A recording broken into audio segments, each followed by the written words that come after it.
नमस्कार, मी अक्षय पुन्हा एकदा तुम्हा सर्वांचं एडीएन बातमीपत्रात मनपूर्वक स्वागत करतोय। आज दिवसभरात घडलेल्या संपूर्ण घटनांचा आढावा आपल्याला घ्यायचाच आहे, परंतु त्या अगोदर नजर टाकूया आज दिवसभरात घडलेल्या काही महत्त्वाच्या आणि ठळक घडामोडींवरती। एमआयएम प्रदेश अध्यक्ष इम्तियाज जलील विजयी उमेदवारांसह एमआयएम सुप्रीमो यांच्या भेटीसाठी दारुसलामा हैदराबाद येथे हजेरी लावणार असल्याची घोषणा। तर संभाजीनगरमध्ये 12वीच्या पहिल्याच पेपरला सामूहिक कॉपीचा धक्कादायक प्रकार, सीसीटीव्ही कॅमेऱ्यात कैद, केंद्र प्रमुखांसह तब्बल 19 जणांवरती निलंबनाची कारवाई। आता बघूया सविस्तर बातम्या।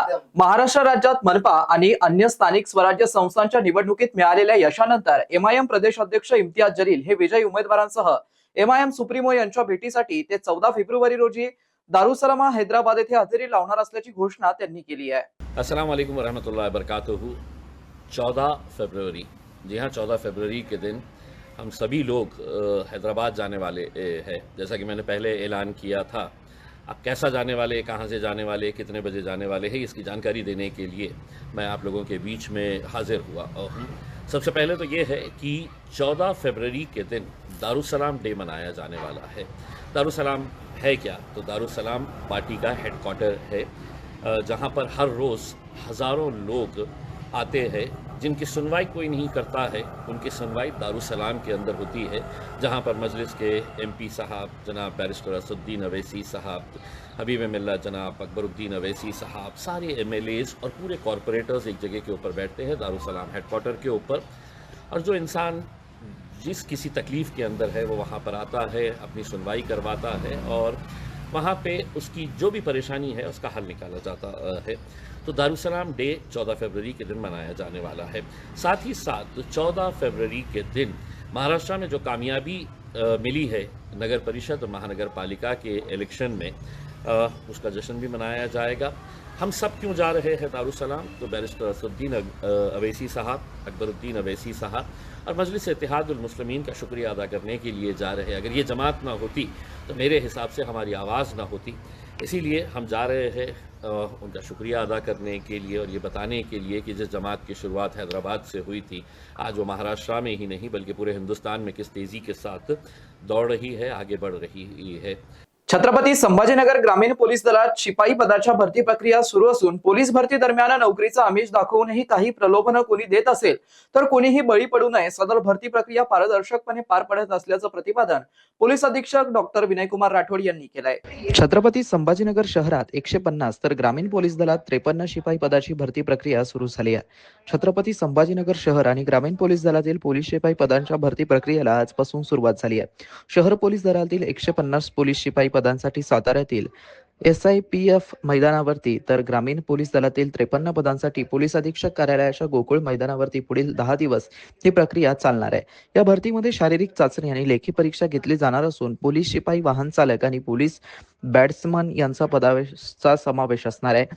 उंच छाती व मोजणीनंतर 100 मीटर, 1600 मीटर धावणं, महिलांसाठी 800 मीटर धावणं तसेच गोळाफेक चाचणी घेतली जाणार आहे। ग्रामीण पोलीस दलात 49 पोलीस शिपाई आणि 4 बॅट्समन अशी एकूण 53 पदे भरली जाणार आहे। त्यापैकी 18 पदे महिलांसाठी राखीव आहे व 53 जागांसाठी 4341 अर्ज प्राप्त झाले आहेत। तर शहर पोलीस दलाच्या 150 जागांसाठी 7693 उमेदवारांनी अर्ज दाखल केले आहेत। याबाबत अधिक माहिती पोलीस अधीक्षक डॉक्टर विनयकुमार राठोड यांनी दिली आहे। आज टोटल आम्हाला 53 पदांसाठी, ज्यामध्ये 4 बॅट्समन आणि 49 पोलीस कर्मचाऱ्यांच्या भरतीसाठी ही प्रक्रिया आजपासून सुरू झालेली आहे। आज जे कॅन्डिडेट्स आहेत ते जवळपास 597 कॅन्डिडेट्स आहेत। उद्या आणि परवा जे हजार कॅन्डिडेट्स येणार आहेत, त्याच्यानंतर 16 तारखेला सोमवारी 590 कॅन्डिडेट्सच्या आसपास आहेत आणि सगळ्यात शेवटी 1150च्या आसपास कॅन्डिडेट्स आहेत। आतापर्यंत आलेले जे अर्ज आहेत जवळपास 4500 अर्ज आलेले आहेत। भरती प्रक्रिया सुरू झालेली आहे। आता आम्ही जे आहे ते फिजिकल टेस्ट घेणार आहोत, ज्यामध्ये 100 मीटर, त्याच्यानंतर 1600 मीटर महिलांसाठी 1600च्या ऐवजी 80 मीटर आहे, 800 मीटर आहे आणि सर्वसाधारण शेवटी शॉर्टपुट आहे. या भरती प्रक्रियेमध्ये आधुनिक तंत्रज्ञानाचा वापर करून RFIDच्या माध्यमाने जे टायमिंग चिप्स आहेत ते देण्यात आले, जेणेकरून कोणत्याही प्रकारचं मॅनिप्युलेशन होणार नाही आणि टायमिंग जे आहेत ते अतिशय ॲक्युरेट पद्धतीने मोजल्या जाऊ शकतात. माझं सर्वांना आपल्या माध्यमाने आवाहन आहे की पूर्णपणे निपक्षपाती पारदर्शक पद्धतीने ही भरती प्रक्रिया होत आहे. कोणत्याही भूलथापांना, कोणत्याही आमिषाला बळी पडू नका. असे कोणतेही सो कॉल्ड दलाल असतील, काही कोणी तुम्हाला जर हे सांगण्याचा प्रयत्न करेल की आम्ही तुमचं भरतीचं काम करून देतो, तात्काळ पोलीस अधीक्षक कार्यालयाला संपर्क साधावा. त्यांच्यावर कायदेशीर कारवाई करण्यात येईल. इथे कोणत्याही प्रकारचा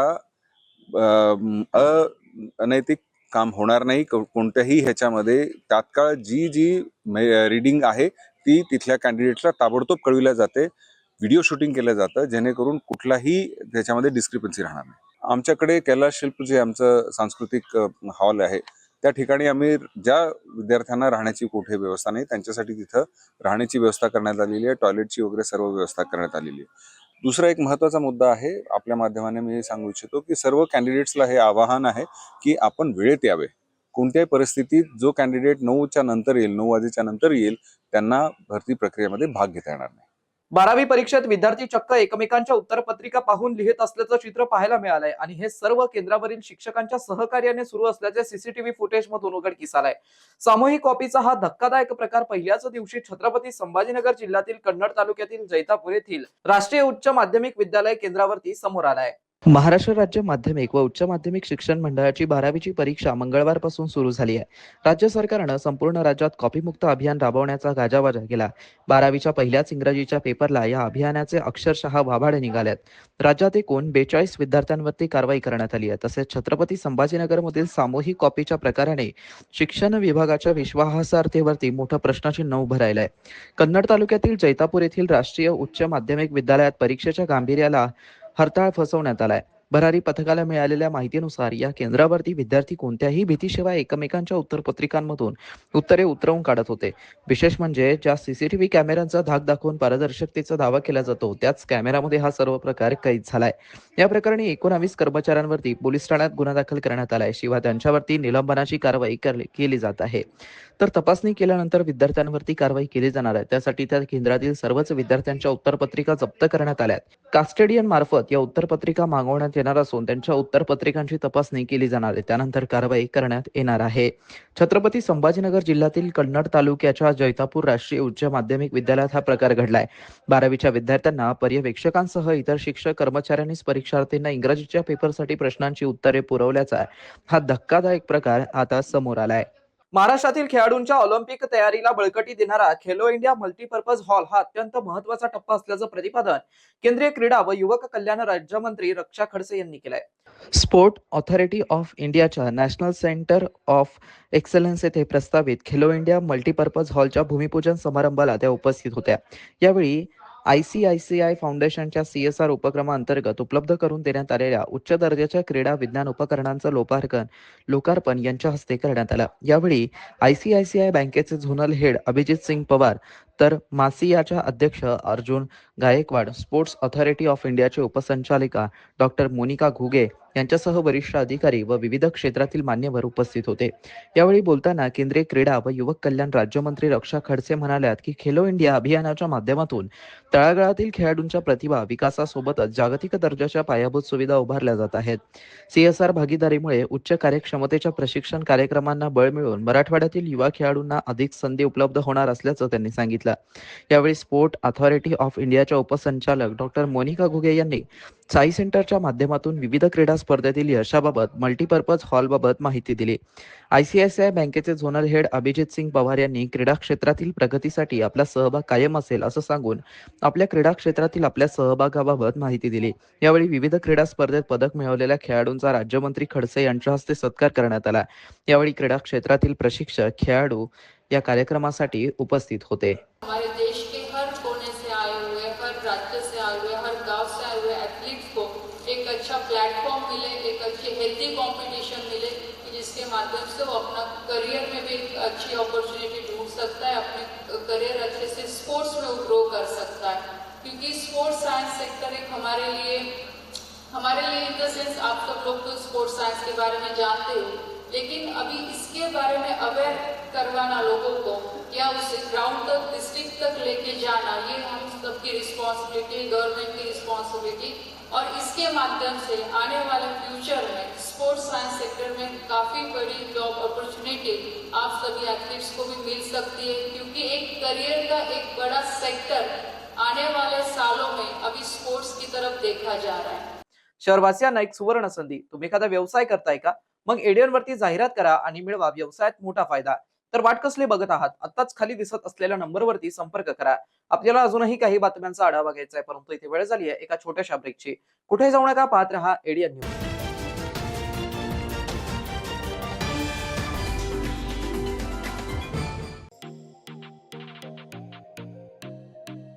शहराच्या मध्यवर्ती भागामध्ये व्यवसाय सुरू करण्याची एक सुवर्ण संधी. TV centre Sanjay Gandhi market जवळ 300 आणि 350 स्क्वेअर फूट दुकान भाड्याने देणे आहे. तळमजला आणि पहिला मजला. संपर्क 80877711808.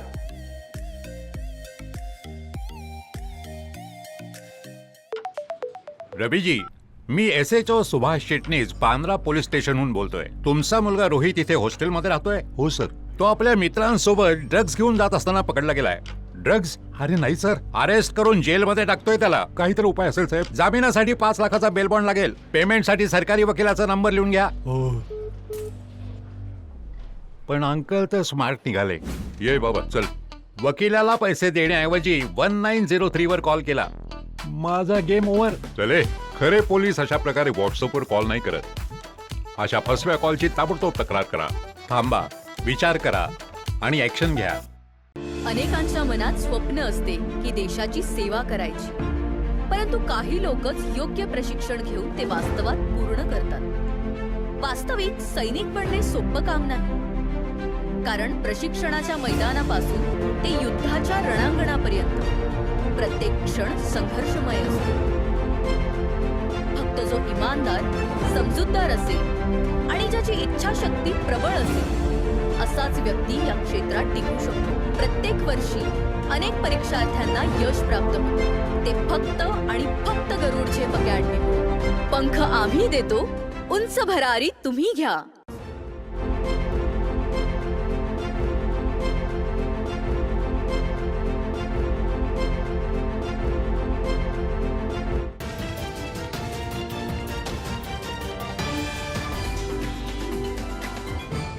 ब्रेक नंतर पुन्हा एकदा स्वागत. आपण बघत आहात एडियन बातमीपत्र.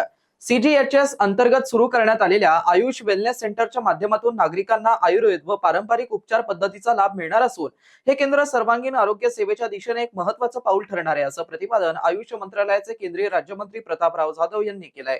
केंद्रीय आरोग्य व कुटुंब कल्याण मंत्रालयाअंतर्गत आयुष व CGHS वेलनेस सेंटरच्या उद्घाटन प्रसंगी ते बोलत होते. यावेळी आमदार बाबूराव कोहलीकर, केंद्रीय वस्तू व सेवा कर तथा केंद्रीय उत्पादन शुल्क कार्यालयाचे आयुक्त प्रदीप गुरुमूर्ती, आरोग्य विभागाचे सहाय्यक संचालक दयानंद मोती पवळे, त्यासोबतच मनपाचे वैद्यकीय आरोग्य अधिकारी डॉक्टर पारस मंडलेचा, शिक्षण विभागाचे उपायुक्त डॉक्टर अंकुश पांढरे, डॉक्टर CP चौधरी उपस्थित होते. केंद्र सरकार आजारांवरील उपचारांबरोबरच प्रतिबंधात्मक आरोग्य सेवेला प्राधान्य देत असून उपचारापेक्षा प्रतिबंध या तत्वावरती काम करत आहे.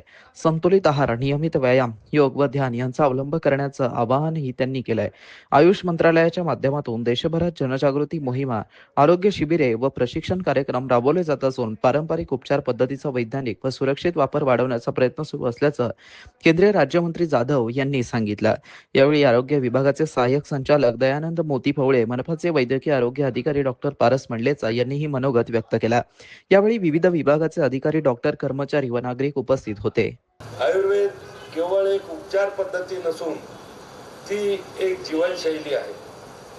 आपल्या परंपरेत आरोग्याकडे केवळ आजार बरे करण्यापुरते न पाहता शरीर, मन आणि आत्मा याचा समतोल साधण्याच्या दृष्टीने पाहिले गेले आहे. याच विचारातून आयुर्वेद, योग, निसर्गोपचार, युनानी, सिद्ध आणि होमिओपॅथी यासारख्या आयुष उपचार पद्धती विकसित झालेल्या आहेत. छत्रपती संभाजीनगरमधील CGHS लाभार्थ्याची आयुर्वेदिक उपचार सुविधेबाबतची अपेक्षा गेल्या अनेक दिवसापासून होती, ती आज खऱ्या अर्थानं पूर्ण होत आहे. तब्बल 6 वर्षांच्या प्रशासक राजानंतर छत्रपती संभाजीनगर महानगरपालिकेमध्ये पुन्हा एकदा लोकप्रतिनिधींच्या कारभाराला सुरुवात झाली असून शहराला समीर राजूरकर हे महापौर लाभले आहेत. या ऐतिहासिक क्षणासाठी महापालिका प्रशासनाने जय्यत तयारी केली होती, तर त्यांच्यासाठी चौबदारही शिस्तबद्ध रूपात सज्ज झाला होता. 28 एप्रिल 2020 रोजी तत्कालीन नगरसेवकांचा कार्यकाळ संपल्यानंतर महापालिकेचा कारभार प्रशासकांकडे सोपवण्यात आला होता. त्यानंतर तब्बल 6 वर्षांनी नुकत्याच पार पडलेल्या सार्वत्रिक निवडणुकांतून नवे नगरसेवक निवडून आले आहेत. बहुमत असलेल्या पक्षाकडून लवकरच महापालिकेची सत्ता स्थापन होणार असून महापौर, उपमहापौर, सभापती तसेच विविध विशेष समित्यांची निवड प्रक्रिया पूर्ण केली जाणार आहे. महापालिकेच्या इतिहासात सर्वसाधारण सभेला अनन्यसाधारण महत्त्व आहे. महापौरांच्या अध्यक्षतेखाली होणाऱ्या प्रत्येक सभेचा साक्षीदार आणि परंपरेचा वाहक म्हणून चौबदाराची भूमिका अत्यंत महत्त्वाची मानली जाते. सध्या प्रकाश राजपूत हे मनपा कर्मचारी चौबदार म्हणून कार्यरत असून 2018-19 पासून ते ही जबाबदारी सांभाळत आहे. त्यांच्या आधी तब्बल 40 वर्ष सेवा बजावणारे चौबदार निवृत्त झाले. 10 फेब्रुवारी रोजी होणाऱ्या महापौर व उपमहापौर पदाच्या निवडीसाठी प्रशासनाकडून विशेष तयारी करण्यात आली होती. महापौरांसाठी नवीन गाऊन, नवीन राजदंड तयार करण्यात आला असून चौबदारासाठीही नवीन गणवेश, टोपी, ब्लेड आदी साहित्य सज्ज ठेवण्यात आले. 6 वर्षानंतर नव्या सभागृहात नवे महापौर निवडण्यात आले. महापालिका यंत्रणा आणि चौबदार दोघेही या ऐतिहासिक लोकशाही सोहळ्यासाठी पूर्णतः सज्ज होते. चौबदाराच्या हाताने नवीन गाऊन परिधान करून महापौरांनी आपल्या महापौर पदाची सूत्रे हाती घेतले. माता रमाई भीमराव आंबेडकर यांची 128वी जयंती निमित्त न्यू हिरापूर छत्रपती संभाजीनगर येथे माता रमाई यांची जयंती मोठ्या उत्साहात साजरी करण्यात आली आहे. शनिवार रोजी न्यू हिरापूर छत्रपती संभाजीनगर येथे माता रमाई भीमराव आंबेडकर यांची जयंतीचा कार्यक्रम घेण्यात आला. या कार्यक्रमामध्ये सर्वप्रथम डॉक्टर बाबासाहेब आंबेडकर व माता रमाई भीमराव आंबेडकर यांच्या प्रतिमेस उपासक उपासिकांनी पुष्पहार अर्पण करून अभिवादन करण्यात आलं. वासनिक सर यांनी माता रमाई भीमराव आंबेडकर यांच्या जीवनावरती मार्गदर्शन केलं. तसेच प्रभावती मस्के यांनी माता रमाई यांच्या त्यागमय व संघर्षपूर्ण जीवनावरती प्रभावीपणे प्रकाश टाकला. डॉक्टर बाबासाहेब आंबेडकरांच्या चळवळीच्या त्यांचं योगदान स्पष्ट केलं.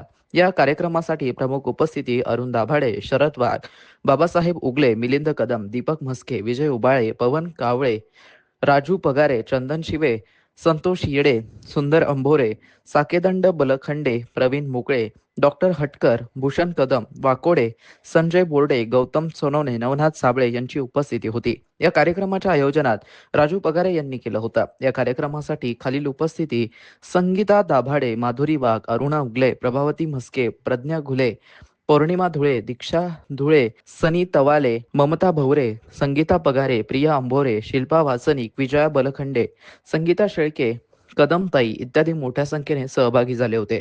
कार्यक्रमाचं सूत्रसंचालन दीपक म्हस्के यांनी केलं व आभार प्रदर्शन विजय उबाळे यांनी मानले. अरहं सम्मा संबुद्धो भगवान बुद्धं भगवतं अभिवादेमि. स्वाक्षातो भगवता धम्मो धम्मं नमस्वामि. सुपटिपन्नो भगवतो सावक संघो संघं नमामि. आझाद अली शाह शिक्षण संस्था खडकेश्वर द्वारे दौलताबाद येथे संचलित शायनिंग स्टार मराठी व इंग्रजी प्राथमिक शाळा तसेच MGM वस्तानवी उर्दू प्राथमिक व माध्यमिक शाळेच्या कॅम्पसमध्ये विज्ञान प्रदर्शन मोठ्या उत्साहात पार पडलंय. यावेळी प्रदर्शनाचे उद्घाटक व कार्यक्रमाचे अध्यक्ष माध्यमिक व उच्च माध्यमिक विभागीय मंडळाचे अध्यक्ष अनिल साबळे हे होते. तर प्रमुख पाहुणे म्हणून शिक्षक निरीक्षक तथा विज्ञान निरीक्षक, शिक्षण उपसंचालक कार्यालय मराठवाडा विभागाचे भारत पालवे, प्रभारी मुख्याधिकारी मिपाचे राजीव सातव तसेच आझाद अली शाह शिक्षण संस्थेचे सचिव अमरीन खान, उपाध्यक्ष मदिहा फातेमा खान, संचालिका कौसर शाहीन, शाळेचे मुख्याध्यापक साजिद पाशा, शाळेतील सर्व कर्मचारी, विद्यार्थी आणि असंख्य पालक व गावातील नागरिक उपस्थित होते. सर्वप्रथम शिक्षण विभागातील दिवंगत सेवानिवृत्त गट शिक्षण अधिकारी आत्माराम बोराडे यांना श्रद्धांजली अर्पण केल्यानंतर प्रदर्शनाचं सर्व पाहुण्यांच्या व पालकांच्या उपस्थितीत उद्घाटन करण्यात आलं व त्यानंतर सर्व पाहुण्यांनी विद्यार्थ्यांनी तयार केलेल्या सर्व प्रकल्पांची पाहणी करून त्याविषयी माहिती जाणून घेतली. यात विद्यार्थ्यांनी ज्वालामुखी रिमोट कार, पवन ऊर्जा, solar system, water filter, electric crane, electric lift, मानवी संरचना, वेगवेगळ्या घरांची संरचना, हेल्दी फूड, दिवस रात्र सूक्ष्मदर्शिका, जलचक्र, ट्रॅफिक सिग्नल, चंद्रयान रॉकेट, पिस्तूल, घड्याळ, झाडांचे महत्त्व अशा अनेक प्रकाराचे प्रकल्प, प्रतिकृती तयार केल्या होत्या. त्यानंतर शाळेचे मुख्याध्यापक साजिद पाशा यांनी आपल्या भाषणातून विद्यार्थ्यांच्या वैज्ञानिक दृष्टिकोनाची ओळख करून देऊन त्यांच्या अंगात असलेल्या कौशल्याचं भरभरून कौतुक केलं. तर कार्यक्रमाचे अध्यक्ष अनिल साबळे यांनी चिमुकल्यांनी तयार केलेल्या प्रकल्पाची भरभरून स्तुती केली व अशा लहान गावांमधून ही वैज्ञानिक निर्माण होत असतात. त्यांना फक्त योग्य मार्गदर्शनाची गरज आहे व हे काम योग्य प्रकारे साजिद पाशा यांच्या मार्गदर्शनात येथे होत असल्याचं सांगून शाळेचे व सर्व कर्मचाऱ्यांनी योग्य दिशेने प्रवास होत असल्याचं नमूद केलं. यावेळी कार्यक्रमाचे सूत्रसंचालन शुभांगी कुलकर्णी यांनी केलं तर आभार प्रदर्शन आशा ढोकणे यांनी केलं. शेख आरिफ यांनी पाहुण्यांचा परिचय करून दिला. दिनेश मस्के यांनी संस्थेचा व शाळेचा परिचय करून दिला. स्वागत गीत धनश्री खिल्लारे यांनी सादर केलं. वैशाली दाभाडे, फौजिया शेख, बुराना पठाण, नंदा गोरे, सुमैया शेख, आफरीन शेख, सुमैया खान, शेख निदा, शेख निलोफर, नसीमा खाला आदींनी कार्यक्रमाचे यशस्वी प्रयत्न केले. विद्यार्थ्यांना खाऊ देऊन या कार्यक्रमाची सांगता करण्यात आली. सर्वप्रथम या ठिकाणी आपण बोर्डे दादांच्या स्मृतींना आदरांजली वाहिलेली आहे. आपल्या निवेदिका आपल्याला बऱ्याच वेळेपासून सांगत आहेत त्यांची महती, त्यांनी शिक्षण क्षेत्रात केलेलं कार्य आणि आताच साजिद सरांनी पण त्यांचं जे काय महत्त्व होतं एज्युकेशन डिपार्टमेंटमधलं ते आपल्या श्रद्धांजली आपण करतो आणि तथागताकडे विनंती करतो की त्यांना सुगती प्राप्त हो. मित्रांनो, आज हा म्हणायला गेलं तर फार छोटा कार्यक्रम आहे, परंतु विद्यार्थ्यांच्या दृष्टिकोनातून फार महत्त्वाचा असा कार्यक्रम आहे. आपण ते असे वारंवार नेहमी कार्यक्रम अटेंड करत असतो, परंतु विद्यार्थ्यांच्या जीवनामध्ये हे अनमोल असे क्षण असतात. On the behalf of our Azad Risha Education Trust Azad NGO and our Shining Star School, the most dignified personality, respected, my beloved, my very dear and very near friend, the most honest personality, a very reputed personality, a very respectable personality, a lovable personality, and the most dignified personality, respected Honorable Anil Ji Sabre Sahab is here with us. I thank you so very much. Please give a big hand, everybody, every children. Please give a big hand. He really deserves much more than that. He really deserves. हमारे beach यहाँ पर उपस्थित अनिल जी साबड़े साहब, जो कि आप इसके पहले औरंगाबाद नहीं बल्कि मराठवाड़ा के औरंगाबाद के डिप्टी डायरेक्टर ऑफ एज्युकेशन के डिप्टी डायरेक्टर रह चुके हैं. शेवटी पुन्हा एकदा नजर टाकूया आज दिवसभरात घडलेल्या काही महत्त्वाच्या आणि ठळक घडामोडींवरती. MIM प्रदेश अध्यक्ष इम्तियाज जलील विजयी उमेदवारांसह MIM सुप्रीमो यांच्या भेटीसाठी दारुसलामा हैदराबाद येथे हजेरी लावणार असल्याची घोषणा. तर संभाजीनगरमध्ये 12वीच्या पहिल्याच पेपरला सामूहिक कॉपीचा धक्कादायक प्रकार सीसीटीव्ही कॅमेऱ्यात कैद. केंद्र प्रमुखांसह तब्बल 19 जणांवरती निलंबनाची कारवाई. आणि याबरोबरच हे बातमीपत्र इथेच संपलं. पुन्हा भेटूया पुढील बातमीपत्रात. तोपर्यंत पाहत रहा आपल्या हक्काचं बातमीपत्र ADN न्यूज.